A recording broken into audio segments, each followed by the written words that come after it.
Sa ulo ng mga nagbabagang balita, mga lisensyang inimprenta sa papel, ikinadismaya ng ilang motorista.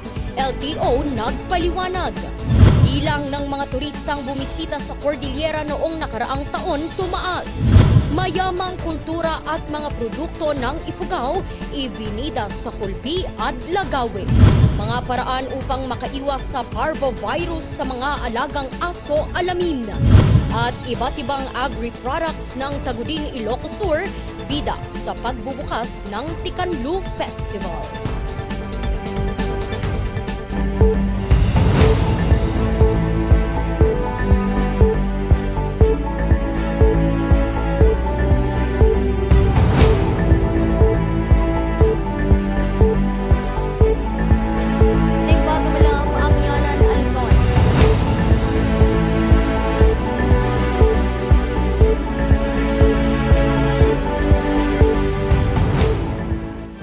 Naimbag mo lang maamyanan na Luzon. Narito na ang mga bago at may init na mga balita. Iba't ibang mga serbisyong medikal, feeding program at mga training ang dinala sa bayan ng Mabini, Pangasinan ng Community-Based Consulta Plus. Magbabalita, Lynette Iris Paed. This is the e-consulta. Libreng high blood pressure check, dental services, haircut, bigas at feeding program. Ilan lamang yan sa mga serbisyong dala ng pamahalang panlalawigan ng Pangasinan at PhilHealth sa bayan ng Mabini, Pangasinan sa ilalim ng programang Community-Based Consulta Plus. Isa pong programa ng PhilHealth na kung saan pinalawig po yung scope po niya. Kung dati po ay ang mga members po natin ay dito lang po sa Rural Health Unit nakaka-avail ng mga libreng serbisyo.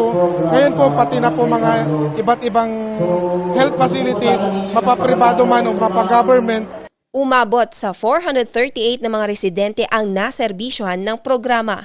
Susuyurin din ng Dasol Community Hospital ang mga nangangailangan ng mga serbisyong medikal, lalo na ang mga hindi nakadalo.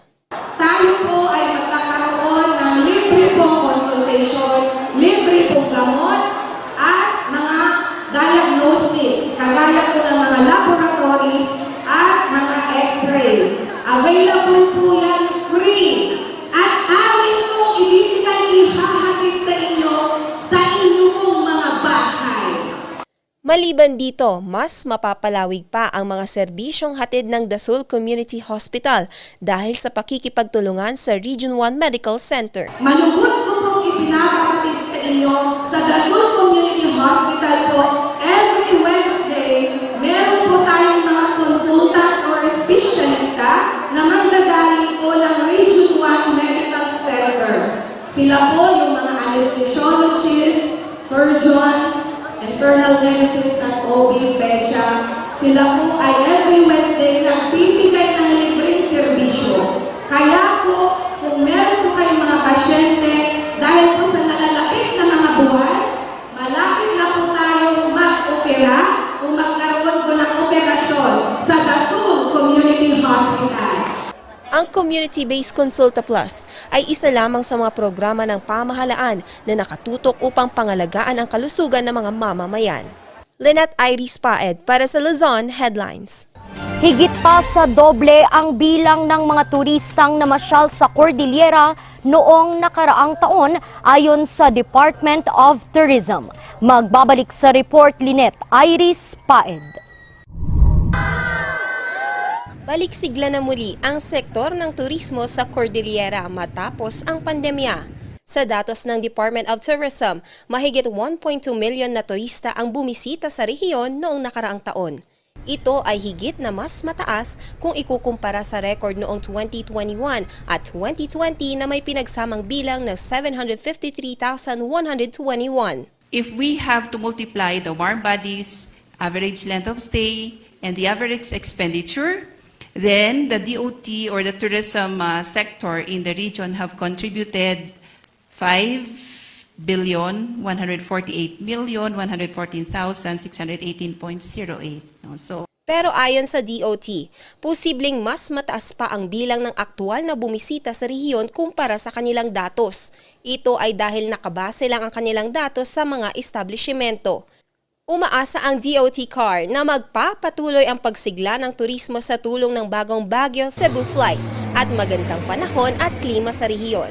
And of course, we hope that our physical integration will not be so much disturbed by typhoons or whatever, so that our scheduled events in the region will happen, and all the packages sold by our tour operators will indeed be consummated. Paalala ng ahensya, tangkilikin lamang ang mga DOT-accredited na mga establishmento. Lynette Iris Paed para sa Luzon Headlines. Nagtatae at matamlay ba ang inyong mga alagang aso? Maaring sintomas daw ito ng parvovirus. Kung paano makakaiwas dito, alamin sa report na ito. Sa maliit na eco bag, masiglang nakadungaw ang mga 2 buwang asong alaga ni Yuli. First, may kasi yung mami, yun yung first alaga namin, tapos nanganak. Kaya yun yung first na baby nila. Yeah, balik sila sa matron for vaccination. Yung isa, under observation muna siya. Sa 4 niyang mga alaga, 3 lamang ang nabakunahan. Kaya't hindi raw ganun kasigla ang isang tuta kung ikukumpara sa mga kapatid nito. Ilang araw na rin nagtatae ang alaga na maaring sintomas umano ng parvovirus. Yun, tinitingnan pa lang dok, pero matamlay kasi. Kaya pwedeng mag-cause siya ng parvo. Hopefully, sana hindi naman. Bagamat baguhan sa pag-aalaga ng mga aso, pansamantala niya munang inihiwalay ang matamlay na alaga. Puppies, inibigay natin sila pag nagpapa-first vaccine sila. Usually, 45 days old or 2 months, pwede. Or 6 weeks old. Paliwanag ng veterinaryo, kadalasang tinatamaan ng parvovirus ang mga asong may edad 1 taon pababa. Parvovirus, usual signs nito, magtatain ng dugo. So, yun yung pinaka-common na sign. Fishy na odor or malansa. Malansa yung odor ng pupo niya. Magsusuka, mawawalan ng gana. Napapasa ang nasabing virus sa pamamagitan ng oral ingestion sa mga bagay na maaring napamugaran ng parvo. Lahat naman, almost lahat ng virus ng mga aso, wala siyang treatment, kaya ang gagawin lang natin, supportive care. Sa ngayon, hindi bababa sa 3 kaso ng pinaghihinalaang parvovirus ang tinatanggap ng Baguio City Veterinary and Agriculture Office. Kung suspected parvovirus ng aso, ang pinaka-best option natin madalagad sa klinik. Pero kung wala tayong chance, kung nasa bahay lang tayo, pwede tayong kumuha ng dextrose powder, ihalo natin sa tubig ng aso, tapos mas mainam, may vitamins at probiotics yung aso. Pero mas mainam pa rin ang regular na pagbisita sa mga veterinaryo, pagpapabakuna laban sa mga sakit ng aso at mas responsableng pag-aalaga sa mga ito. Randy Guzman para sa Luzon Headlines. Ang bahaging ito ay hatid sa inyo ng King's Vita Plus Animal Feed Supplement. Alagang King's Vita Plus, kikita ka na, aasenso ka pa. Susunod, lisensya ng ilang motorista inimprenta sa papel. Ang paliwanag ng LTO, abangan sa pagbabalik ng Luzon Headlines.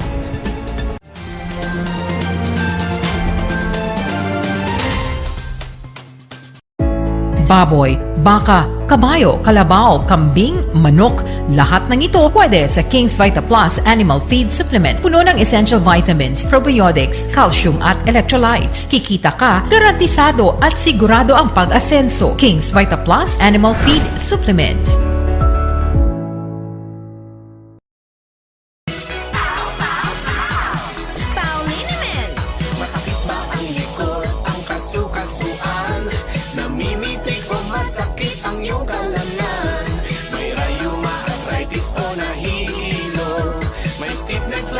So masakit ang ulo sa Pauliniment yung haway garantisado. Pauliniment, isang pahig ka lang. Dahil walang aw sa Pau! Bulok, maliliit at hindi ba malusog ang inyong mga halaman? Omega Green ang kasagutan.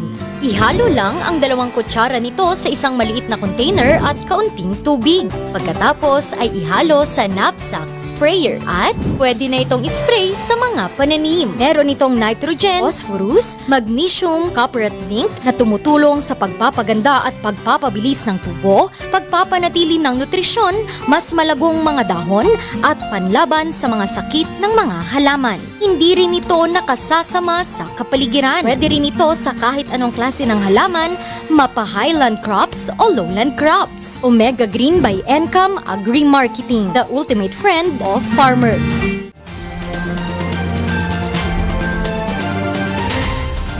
Ikinadismaya naman ang ilang motoristang kumukuha ng kanilang mga driver's license ang pagkakaimprinta nito sa papel. LTO may paliwanag. Narito ang report.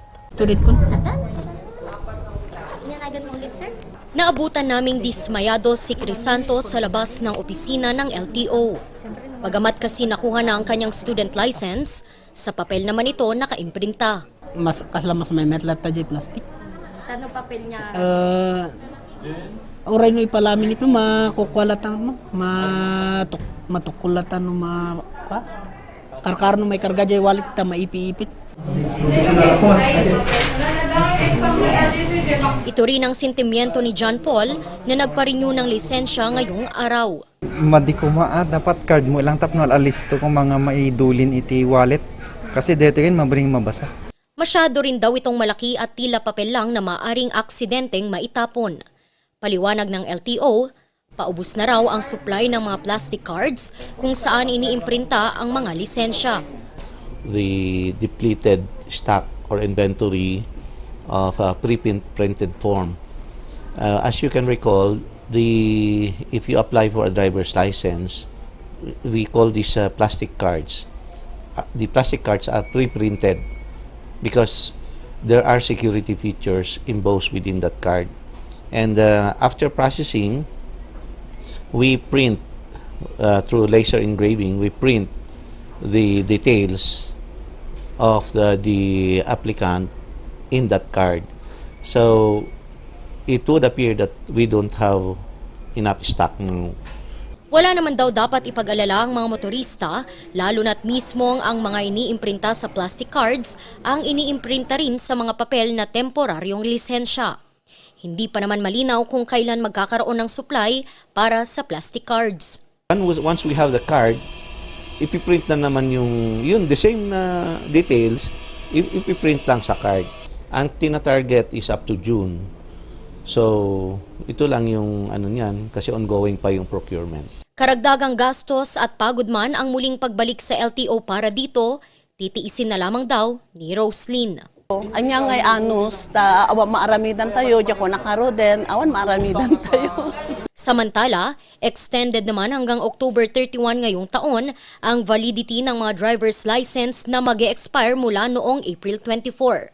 Ito'y dahil pa rin sa kakulangan sa supply ng plastic cards. Randy Guzman para sa Luzon Headlines. Ibinida naman sa bayan ng Lagawes sa Ifugao ang kanilang mayamang kultura at iba't ibang mga produkto sa selebrasyon ng Kulpi Ed Lagawe ngayong taon. Narito ang report. Mga pagkain at iba't ibang mga lokal na produkto ng Lagawe Ifugao. Yan ang bida sa kanilang bazaar para sa Kulpi Ed Lagawe Festival ngayong taon. Laking tulong daw ito sa mga SMSEs ng bayan. The government is here to help. Nagduduma dagiti sectors nga mangbangon ti ekonomiya tayo. May isa datoy economic sector nga drivers of our economy. Ibinida rin dito ang kanilang kultura. Pumarada ang mga residente suot ang kanilang mga tradisyonal na kasuotan. Hindi naman maaaring mawala ang kanilang mga tradisyonal na sayaw. This year's celebration of the Kulpi Ed Lagawe is an expression of thanks and gratitude. The challenge for Lagawe again, being the capital town of our province, should be the #1 town in preserving, respecting, and conserving our cultural traditions. Panauhing pandangal sa selebrasyon, si retired Police Major General Jesus Cambay Jr. na siyang Directorate for Comptrollership ng PNP. Siya ay tubong Lagawi Ifugao. Love is of the culture, I can say, is the phrase that binds us together. Everywhere we go, always there is a parang magnet no aya Ilagawi ibunne and Ifugao that we tend to group as Muniiba. Ang Kulpi Edlagawe ay nagsimula noong April 14 at formal na magtatapos bukas. Randy Guzman para sa Luzon Headlines. Mga programang pangkabuhayan at pangkalusugan ang inihatid sa mga residente sa Central Luzon. Magbabalik sa report Lynette Iris Paed.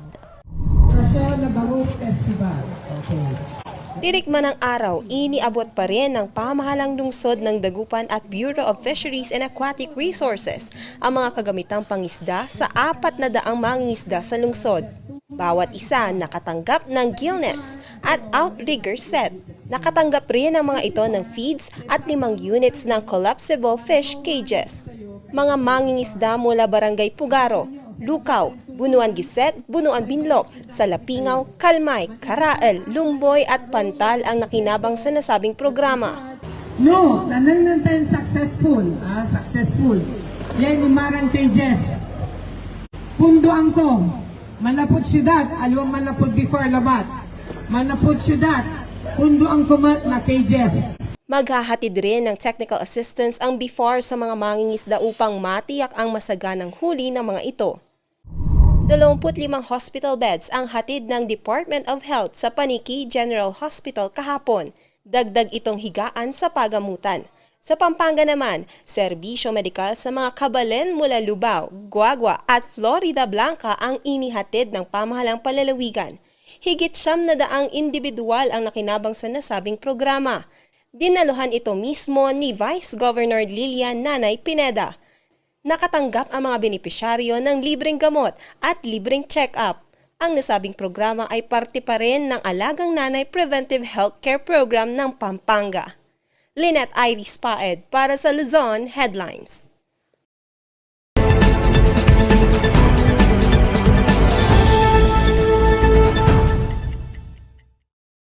Since malapit na ang May 1, Labor Day, paalala natin sa mga employers and employees the rules on termination.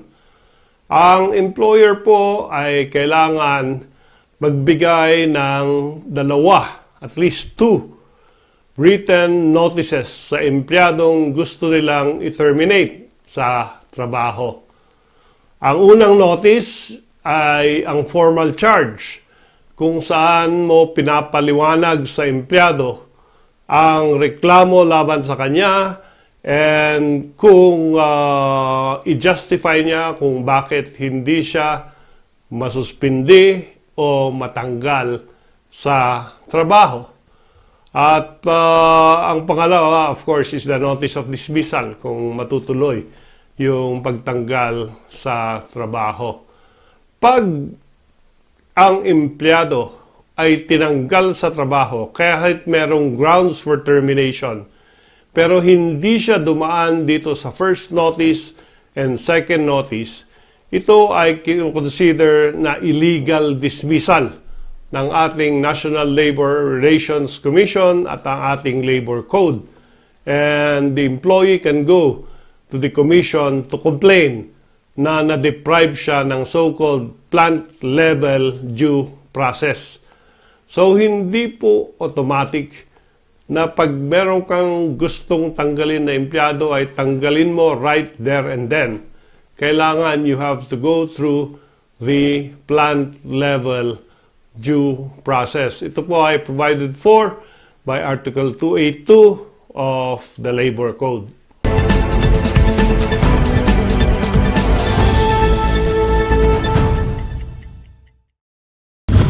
Susunod, pagdiriwang ng Tikanlu Festival nagbukas na. Ang detalye abangan.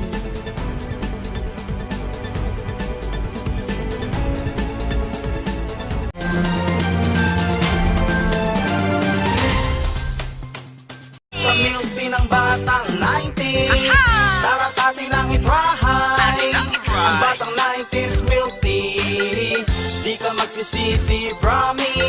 Sa milk tea ng batang 90s. Bizarre Music offers a complete line of musical instruments.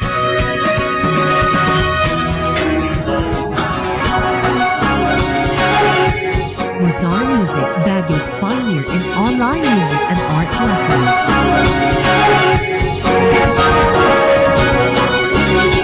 Bizarre Music, bringing music closer to your hearts.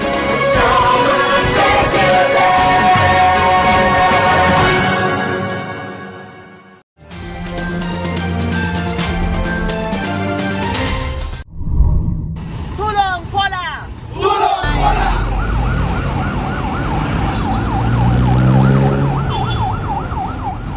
Miyerkules nang magsimulang bumiyahe ang mga wing van, freezer van, bus, fuel tanker, water tanker, ambulance, pick-up, mobile patrol at mga transport vans na kasama sa hashtag Tulong Pola Pampanga Contingent na tumulak papuntang Pola Oriental Mindoro. Last week na inaprubahan ng Sangguniang Panlalawigan na ang probinsya po ng Pampanga itutulong po sa bayan ng Pola sa probinsya ng Oriental Mindoro. Dala ng Pampanga Contingent ang 10,000 food packs at cash assistance na ibibigay sa mga residente at mangingisda na matinding naapektuhan ng oil spill sa paglubog ng MT Princess Empress na may tinatayang karga na 800,000 litro ng industrial fuel noong February 28. Nasa 87 na contingent po tayo headed by our provincial governor, Dennis Delta Pineda.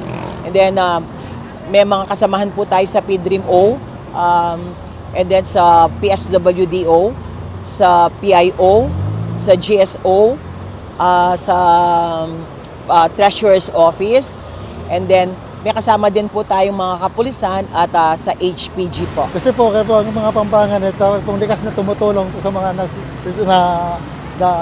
mga apektuhan ng mga kalamidad. Huwebes, nagsimula ng umikot ang Pampanga Contingent kasama si Pampanga Governor Dennis Delta Pineda sa 21 barangay ng bayan ng Pola na matinding naapektuhan ng oil spill para kamustahin sila at magbigay ng kaunting pag-asa. Bakas naman sa mukha ng bawat residente ang tuwa at saya sa natanggap na biyaya. Nakasanayan na ng mga taga-Pampanga na tumulong sa ibang mga nangangailangan bilang simbolo ng walang hanggang pagtanaw ng utang na loob sa lahat ng Pilipino noong panahon na nangailangan din ng tulong ang probinsya sa pagputok ng Bulkang Pinatubo. Kamukha rin po ng dati, tayong mga puso Kapampangan, na handa pa rin po tayong tumulong sa mga ibang probinsya, ibang bayan na nangangailangan. 3 araw na tatagal ang Pampanga Contingent para mamigay ng mga ayuda sa mga taga-Pola. Gracie Rutao para sa Luzon Headlines. Nagsimula na ang higit 1 linggong selebrasyon ng Tikanlu Festival sa bayan ng Tagudin sa Ilocos Sur. Silipin yan sa kwento ni Charles Limon. Talong, papaya, saluyot at samut-sari pa. Ilan lamang ito sa mga aning gulay ng grupo ni na Jennifer mula Tagudin, Ilocos Sur. Lahat po ng mga nandito, mga fresh po, mga vegetables. Tapos ito po ay pinaghirapan ng mga magsasaka at saka mga estudyante rin po sa mga paaralan. Kaya buong pagmamalaki nilang ibinida ang mga ito sa Tiangge sa munisipyo Kalutong Pilipino ng Tagudin, Ilocos Sur. Hudyat kasi ito sa pagbubukas ng Tikanlu Festival ng bayan. Malaking tulong po para sa bayan namin at saka sa eskwelahan din po. Kasi lahat po ito ay organiko. I-declare mi nga ruden apo, iti pa nakalukat na, daytoy nga Agri-Trade Fair, and of course, the launching of our Tiangge sa munisipyo Kalutong Pilipino. May 1st kasi ang umpisa ng piyesta namin, pero usually, during our previous PESTA before noon, August 28 pa lang, nagkakaroon na kami ng Agri-Trade Fair. So yung aming Agri-Trade Fair ngayon, launching ng Tiangge. Nakikita nyo ito, Tiangge sa munisipyo. At yung sa kabila naman, yung mga kalutong Pilipino. Maibos gamin dagito yun. Magandang paraan daw ang aktibidad para sa pagsusulong pa ng agrikultura sa bayan. Ang Ticanlo Festival ay pinagdiriwang ang kasaganahan ng ani at pinapakita namin ang mayamang kultura, tradisyon ng bayan ng Tagudin. Maliban sa Tiangge, namigay din ang pamahalang bayan ng libreng punla ng papaya. Paraan ito para makamit ang 1 million malunggay, manok at papaya project. Para may tanim, magpuhanan ng ibibenta at saka paninda, papay. So we started it off noong November, then we also started giving out to our farmers by 10 to develop farmer entrepreneurs. We started last March. Binuksan din ngayong araw ang Agri-Trade Fair. Laking tulong din ito kasi para sa iba't ibang negosyo sa bayan. Ay, maraming matutulungan for employment, for the farmers, and for the health of the Tagudinians. Kasi our product is, walang halong vitamin C, it's pure calamansi. Magtatagal ang nasabing trade fair hanggang sa ika-9 ng Mayo. Sa ika-2 naman ng Mayo, gaganapin ang unveiling of Giant Ticanlo na highlight ng pagdiriwang. Charles Nicolimon para sa Luzon Headlines. At yan ang mga balitang nakalap ng Luzon Headlines ngayong araw. Muli, maraming salamat at magandang araw sa ating lahat. Happy weekend!